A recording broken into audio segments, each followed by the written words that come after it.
Hello everyone. Good morning Pilipinas, good afternoon and good evening sa amin dito sa Amerika. So isang magandang araw. Ngayon naman, of course, it's Friday. So excited na ako pag Friday kasi it's a weekend. So before pupunta ako sa pupuntahan ako, gusto ko lang magpasalamat sa inyong lahat at sa lahat ng mga tao na sumusuporta at nagmamahal sa atin. So ngayon, I'm going to the fundraising event na support namin sa aming community, sa Philanthropic community dito sa California, especially dito sa Bay Area. So our mission for today, one of our project is to help our kababayan, especially sa Cebu, those who are affected sa lindol. So yun ang ano namin, at samahan nyo kami, pupunta kami doon sa tindahang pagkain Pinoy. Dito lang yan makikita sa San Jose, California. At saka kung malapit na kayo dito, they're available from 6 to 10 o'clock tonight. So, medyo na late na nga ako, pero habol talaga ako kasi I've been known for work. Pag kailangan ng suporta, nandun talaga ako. Yun ang hindi maari mawala sa akin. Yun ang kinalakihan ko to support and help the community. And of course, especially sa mga families. You know, kawawa naman yung mga kababayan natin na naapektuhan ng lindol. So, hindi mawala sa aming puso ng mga taga-Philanthropic Bay community dito sa Bay Area na we need to do something to help them. You know, lalo na yung mga nasalanta, grabe yung mga pinagdaanan nila. I couldn't imagine na nakatira ka sa isang lugar na makita mo gumuho yung mga bahay, makita mo sa paligid mo maraming mga patay. So it's a sad story, you know. Pero through our prayers, sa ating pagkakaisa, meron tayong magagawa. Yun ang pinaka mahalaga doon. At saka bihira na kasi ako nagla-live dahil palagi akong busy sa work at saka marami rin akong ginagawa.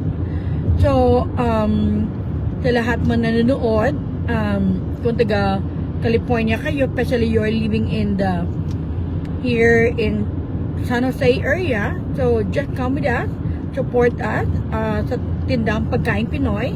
We're here, I'm driving going to that location. It's located in 1647 North Capitol Avenue in San Jose, California, and we're doing fundraising drive to support our kababayan. So maganda talaga yung sumusuporta ka, tumutulong ka, kasi life is too short, hindi mo alam. Ang mahalaga is no matter what happen, kahit anong mga pagsubok, meron kang mga kaibigan, meron kang kapamilya na nagmamahal sa iyo at sumusuporta. So kami, yung grupo namin Philanthropic Bay, nabuo namin back in pandemic, na marami kaming pinagdaanan ng mga kaibigan ko, na from then on until now, nanatili kaming matatag kasi alam ko na bawat pagsubok sa buhay ng tao ay may mga dahilan. Hello po, Quintana nga pala. Thank you for watching. And of course, kasama natin sa Kalinga Watchers. So, hindi ako nag-live ngayon sa YouTube when it comes to personal life. Mas gusto ko mag-live ako sa Facebook kasi dito ako nakilala sa Amerika ng mga tao. You know, sa aking charity work, sa aming philanthropies na ginagawa, you know. So, being part of my Team Women of Hope Foundation and the Philanthropic community. So, I'm driving to the location na makikita kami ng mga friend ko. Paano kami makatulong sa aming mga kaibigan, mga kababayan dyan sa Pilipinas, lalo na dyan sa Cebu na naapektuhan ng tinatawag nating disasters. Itong disaster na hindi natin makontrol, you know, it's a lindol, you know, mga baha, sunog, lindol, sometimes hindi mo makontrol yan, mangyayari lang. So patang pinakamahalaga, you willing to support, you know, kahit galing ako sa work ko, but I don't want to meet this day na hindi ako nakasuporta sa aking mga kababayan. Actually, kahapon nagpadala na ako ng help ko rin sa isang pare doon sa Cebu, but of course, lumaki kasi ako na ang turo sa aking mga magulang is how to help people. Very family and community oriented talaga ako, na yun talaga sa akin. Kahit ano pang sabihin ng mga tao, basta when it comes to support and help, nandyan talaga ako. Hindi pwede mawala sa puso ko yung tinuro ng aking mga magulang. And of course, I'm so excited today, lalo na this morning, kasi kasama ko na rin ang aming council member dito at saka yung mga county supervisor sa aming event sa trabaho ko sa school. Tumutulong din kami sa mga kabataan, children, families, and communities. So, thank you po sa aming City of California in San Jose na napili yung organization namin na marami pa kaming matutulungan. Yes, syempre, palagi tayo nag-iingat sa malapit na tayo sa ating pupuntahan. Iba pala yung exitan ko. Dapat na ako ma-exit sa Horse Theater. Nag-exit ako ng Berryessa. Okay lang. I think that's a reason behind. You know, so, maraming salamat. At saka maraming salamat din sa mga tao na hanggang ngayon hindi pa rin nawala yung mga bashing dyan. So, thank you na inabangan bawat post ko. Salamat sa inyo. Kasi lalo nyo ako pinapasikat. At saka, thank you din kasi ako gusto ko lang appreciate kasi talaga yung asawa ko. You know, kung may binibigay sa akin, lalo pag walang occasion. You know, kaya yung mga iba naman binibigyan nila ng kahulugan. Alam mo sa social media, dalawang bagay matutunan natin. You know, you learn how to be good and you learn na how people are bad about you. But no matter what, we need to be optimistic. Optimistic means you have a positive mindset na wag mo ituon yung sarili mo sa mga negatibo na sinasabi ng mga tao. Doon ka magtutok sa mga positibo na magandang mangyayari sa buhay mo. So ako, na-inspired ako talaga, you know. Actually, kung makita nyo ko sa YouTube channel, Narita Reyes TV, palagi ko talaga sinasabi na napaproud ako sa mga kabataan na naging matatag. Saludo talaga ako sa kanila, no? Na no matter what, na may mga bashing, paninira, but they remain stronger and the same time, alam nilang ginagawa nila na ididma mo na lang. So, kasi ako, I love to help people, I love to support people. Pero as human being, of course, normal lang minsan na nasasaktan ka. Sandali lang, hanapin ko muna yung salamin ko kasi hindi ko makikita yung mga babasahin ko dyan. So, para mabasa ko mamaya pagdating ko dun sa location kung saan ako. Hopefully hindi ko makalimutan, puro sunglass ang bit-bit ko dito. Okay, mabuti na dito, mag-switch tayo. Yan, para maliwanag. Kasi pag feeling ko reading glasses ko, parang feeling ko parang madam na madam ang dating. Parang teacher talaga. Hello Quintana, sabi mo, salamat po sa grupo nyo na walang sawang natutulog sa nangailangan. Siyempre, yun talaga advocacy ko, being part of my Women of Hope Foundation, na kung saan may mga support na kailangan, nandun talaga ako. Dito ako nakilala ng mga kaibigan ko, mga kaklase ko is watching right now. Hello Mama Ruth, Papa Rick, thank you for watching. Yeah, I know, marami na kami sa akin sa Facebook.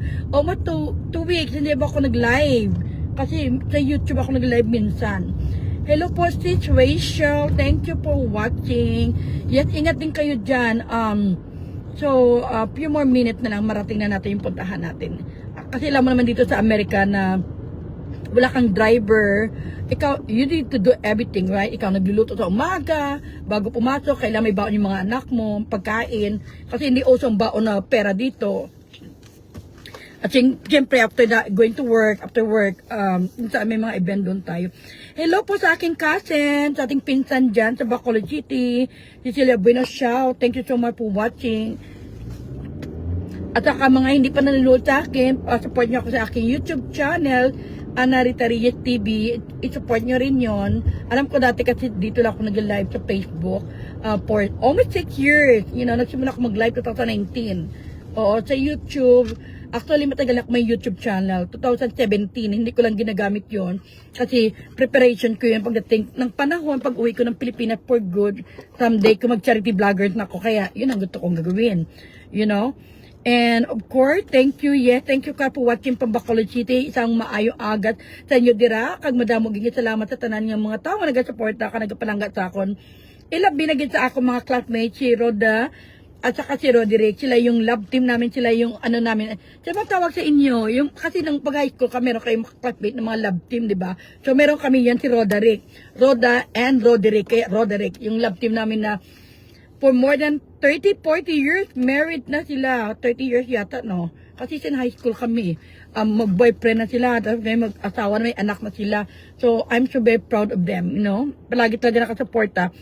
Sa mga hindi nakakaalam, nung high school po kami, ako yung palagi yung parang presidente ng class namin. So, being the president of the class, marami akong ginagawa. Tumutulong niya ako monitor. Kaya, yung mga klase ko ng high school ako, kaya kung makita mo, tawag na akong Kapitana. Ako si Kapitana Ana. Sa high school, doon ako nakilala Kapitana Ana.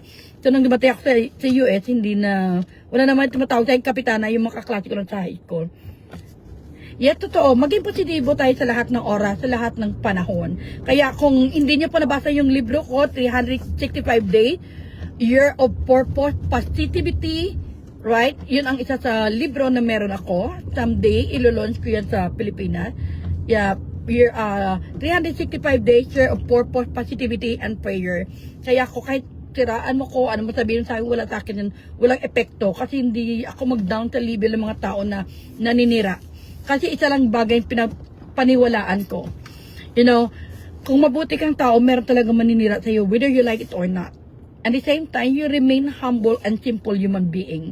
You know, makikita naman talaga at alam ng mga tao kung sino ka at ano ka. So, yung pinsan ko dyan, si Cecilia, alam niya naman yung pagkatao ko kasi bata pa kami, kasama kami yung nanay at nanay ko mag-best friend, magkapatid. So, may apelyido, siyempre ng dalaga, Bueno Compio. Kaya, pero hindi ko na ginagamit yun kasi yung asawa ko Reyes, yun ko na ginagamit. Pero, sa Bacolod talaga Bueno ako. Bueno ang pamilya namin. O, kailan nakapag-asawa yung tatay ko yung nanay ko ng Waray, from Leyte, kaya naging Compio, nakapag-asawa ko ng Reyes, from Tarlac. So, yun kaya Reyes ang ginagamit ko because of my legal marriage last name. So, ang daming dito, makikita nyo, ano to, a commercial place. Maraming mga sasakyan dito sa parking area. At merong isang Filipino store, maliit lang siyang store. At ito yung tambayan namin during pandemic. Yan ang tindang pagkain Pinoy. Diyan po kami nagkikita-kita ng mga kaibigan ko, ng mga Pilipino. At dinadala namin mga pagkain namin dyan. Binibenta namin during that time. Kasi gusto lang namin makatulong kami sa aming mga kababayan. You know? So, we're waiting for the parking. Sana makapasok na tayo. And, nanawagan po ako sa lahat ng mga taga San Jose, California. Halina kayo dito. Punta na kayo dito sa ating sa tindang pagkain Pinoy para sa ating fundraising to support yung mga kababayan natin sa Cebu, yung mga nasalanta ng lindol, you know. Yeah, kaya mag-enjoy tayo dito ngayon. Hello po ng Ate Gemma, isa kong pinsan din na nanonood magandang umaga siguro. Yes, oo. So, let's support. Nandito tayo, isa small store lang siya, pero gusto ko talaga supportahan yung mga kababayan natin. Wala na rin akong tumutulong ever since, kahit alam ng mga pinsan ko na I've been known to help people in the community. Kahit sa Pilipinas, ginagawa na namin yun, lalo yung nanay tatay ko. Kasi yung tatay ko is dating councilman dyan sa aming lugar sa barangay. Tapos yung nanay ko, naglilingkod sa Diyos, sa Panginoon. So, kumbaga nasa trademark ko na. Kumbaga nasa dugo ko na, DNA ko na yung pagtulong ever since, you know. Hindi lamang sa pagtulong na financial or moral support, of course, pati yung spiritual. Doon kami nakikilala na pamilya. So, samahan niyo ako. Maliit lang ito siyang store, puntahan ko kasi, ano ng mga friend namin. Sandali, hanapin ko muna yung akin car key. Siguraduhin ko may susi ako bago umalis. And, sabay ito ang key ko. Hanapin muna natin yung susi natin. Kasi iba-iba, mahirap kasi pag iba-ibang bag ginagamit mo. Natawa ko kasi dati yung mga, okay. Ay, ako makalimutan kung susi ko. Yun ang pinakamalaga yung diving. Kasi medyo matagal tayo dito sa lugar na to, kaya siguraduhin ko na kasi medyo late naman dumating yung mga friend natin. At least nauna ako, medyo maaga ako sa kanila. Okay.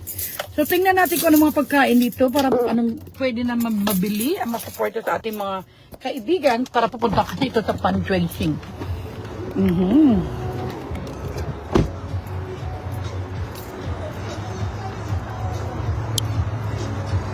Hello everyone! Hello! Ito, kasama ko si St. Jenya. Hello! O, naka-live po ako kasi nanawag.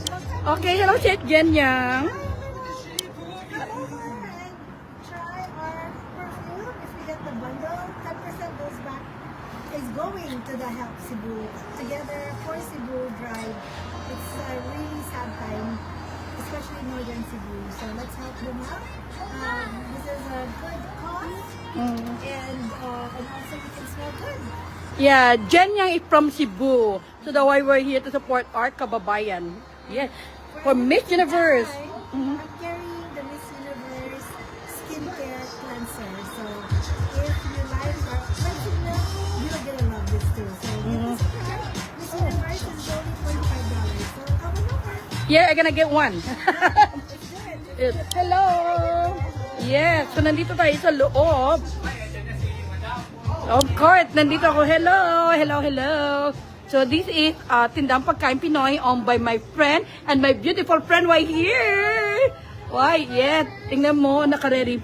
So this is Joyce Layos, one of the founder of Film Sabi Committee, my friend, my BFF, my sister. Ayan, see? She's a nurse. Yeah, tingnan nyo. Mamili na kayo. Hindi ko alam kung anong kakainin ko. Halos lahat gusto ko. Yan. We're doing this to support. And of course, yes. Yan. Hello. Yes, Anne, we miss you. Punta ka na dito. I know you live here close by. Yan, mga produktong Pinoy. Yan, meron kasama cake. Royal Bibingka. And of course, ang paborito naming hopya. Right? So, cake. And pag nagluto ka ng spaghetti, yun ang expertise ko magluto. I love cooking. Kaya lang tamad lang ako for this time. Cooking for home lang. Oh wow, may balot! Wow, may dinuguan. May mani pa. So, di ba? Parang pinat ka lang. Wow. And of course, hindi mawala yung ice cream. Inside Madam Mula. So, meron siya. Yan. Yan. Sodas. And, yan. Simpleng store, pero maganda. Oo nga, ano ka. Hello po. Yeah. So, yun ang tindahang Pinoy. Yan. So, I'm so happy kasi yung may-ari dito, kaibigan ko, magkabarkada kayo, magkasama kami. So, guys, punta na kayo dito. Nandito ako hanggang probably 9 in the evening. 9 or 10. Nandito talaga ako kasi hindi makumpleto yung film sabi pag wala kami. So, punta na kayo. Yan. Ito naman si Elaine Layos. Yan. The chef. Sila yung may-ari dito. Yan. At kakabili na kayo ng Film South Bay bag namin. Sorry. Meron kaming Film South Bay bag.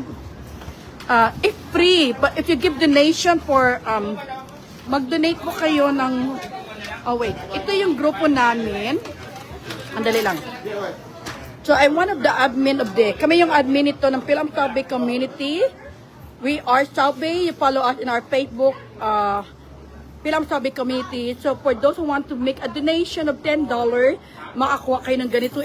Maganda siya, you know. Maganda sa loob. Pwede mo lagyan ng baonan mo. Malaki rin siya. Marami kang magagamit nito. So, $10 donation. You got free. And the $10 going to Cebu. Okay? Pasensya na. Medyo maingay dito. Yan. Hello. So, ano lang tayo, feel at home tayo dito kasi we're here to support our kababayan. Yan. Again, guys, thank you so much. Don't forget, for those people live in California, in San Jose, just come and join us. Support us in 1647 North Capitol Avenue. And I'm here until 9 so we can support our kababayan in Cebu. Thank you so much. And of course, maraming masarap na mga pagkain ulit. Ihaw-ihaw. Ang ganda pala pag mag-ihaw-ihaw, no? Nakakamiss. Parang hindi mo na nami-miss yung Pilipinas kasi meron ka nang pwedeng makain dito. Oo. Pero ako gusto ko pag kumain ako, lagyan ko ng konting rice. Pinoy na Pinoy, ano? O, at saka, different kind of silog. Meron silang crispy pata, lechon kawali, chicharong bulaklak, ano pa, kalderetang kambing, meron silang a la carte, dinakdakan, pork sisig, sinigang, pork ribs. Ang dami pwede mong mapaluto pala dito. Rilya ng bangot, chicken wings. And of course, the Pinoy street food every Friday. All kind of silog. Hello po, welcome. Pasok po kayo. Yan. Yan. Yes. Yun mga kaibigan namin. So, magkasama kami, magkabarkada kami dito. So, kami yung mga nagkasama dito during pandemic. Nagtitinda kami ng food dito, tumutulong kami. Kasi gusto namin matulungan namin yung mga kababayan namin dyan sa Pilipinas. And we're so proud to say we are Filipino. We are Phil-Am South Bay community here in California. And we've been recognized ng aming city at sa aming county dito. Okay?